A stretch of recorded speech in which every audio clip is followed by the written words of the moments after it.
adda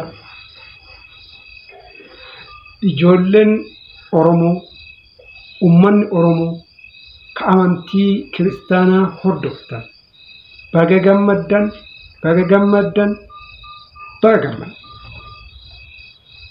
har'a amajjii 14 bara 2016 sinodosiin Oromoo hundeeffamee jira. Dhugamatti kuni gammachuu guddaadha. Akkuma beektan kanaan dura musliimnis haala kanaan cunqurfamaa sinodosii kana amantaa kana bilisa baasuudhaaf qabsaayaa wareegamaa ture. Amma musliimni bilisoomee jira. Isinillee mormachaa yeroo baay'ee iyyachaa turtan har'a kunoo sinodosii mataa keessanii dhaabbachuu keessaniif baga gammaddan. Har'a sinodosiin Oromiyaa dhaabbachuu isaa Prime Media irratti kallattimaan kan darbeedha. Kanaaf achirratti wantoonni abbootiin jedhanii naannoon Amaaraa sinodosii mataa isaa qaba. Naannoon Tigraay illee sinodosii mataa isaa qaba. Oromiyaa sinodosii mataa isaa qabaachuu maaltu dhowwe? Uummata Oromoo sinodosii mataa isaa qabaachuu maaltu dhowwe? Kuni dhugaadha jechuudha. Waa'inni nama kamillee addaan hin qoodu. Waa'inni saba kamillee addaan hin qoodu. Barbaaddu faranjii ta'e, barbaaddu araba ta'e, barbaaddu ka barbaadde ta'e, afaan keetiin, afaan beektuun na kadhadhu jedhe. Kanaaf baga gammaddan sinodosii mataa keessanii argachuu keessaniif nan beeka.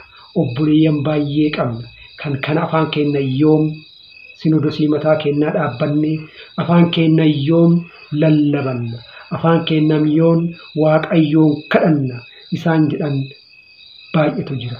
Kun hawwii guddaadha. Baga milkooftan. Inni kun milkii guddaadha jechuudha. Waan sinodosiin Oromiyaa dabarse keessaa waan natti to'e muraasan tuttuqa.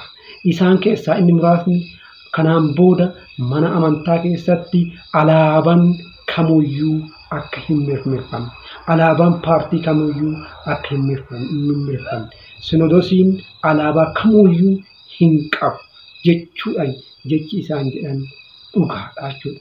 Keessattuu alaabaan lumuxiin Oromoon jibbu ijoolleen Oromiyaa jibbitu sun isinirraa bu'ee jira. Baga ofirraa buuftan. Ammallee kanumaan jedha irra deddeebi'a. Karaa biraatiin immoo mootummaa Oromiyaatii fi mootummaa federaalaalleef sinodosiin kun waamicha taasisee jira. Ani mootummaa federaalaas haa ta'u mootummaan Oromiyaa gaaffiin kun gaaffii uummata Oromoo waan ta'eef deebisuufii qaba. Cinaa dhaabbachuu qaba. Deeggaruu qaba. Diinagdeen deeggaruu qaba. Sinodosii haaraa dhaabbatee waan baay'ee isa barbaachisa. Diinagdee isa barbaachisa. Yaadan deeggaruu isa barbaachisa. Kanaaf mootummaan federaalaallee mootummaan Oromiyaallee akka bira dhaabbatu abdii qabna. Gara biraatiin immoo namni kamuu jechuudha.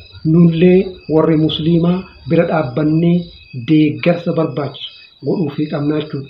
Ijoolleen Oromoo immoo sinodosii kana kan duraanii caala akka duraanirraa qoollifachuu odoo hin taane itti siixanii diinagdeedhaan buusiidhaan deeggartanii akka isaan lafa qabatan akka inni humna godhatu gochuu qabdan jechuudha. Akka duraanii isaan irraa qoolleffachuu hin qabdan jechuudha. Waan keessanii waan ofii immoo abbatu jabaafataa jechuudha. Caaluu danda'uu qabdan jechuudha. Boru ilma Oromootti achi keessatti hojjetee amantaa isaa barsiisee amantaa isaa guddisaa jechuudha. Duraan namni baay'een bakkattii siyaasaa saniif akka irra dheessu ni beekna jechuudha. Hin beektan kanaan duratti jechuudha. Seenaa yeroo fagoo otoo hin taane seenaa yeroo dhiyoo keessatti amantaan nama ajjeesaa jedhu abbaan amantaa nama ajjeesaa jedhee lallabu addunyaa kanarra hin jiru. Yeroo jalqabaatiif amantaa da'eeffatanii maqaa amantaatiin daldalaa namni du'uu qaba jedhanii irratti labsaa turan jechuudha. Baga kana jalaa baatan isin jedhaa.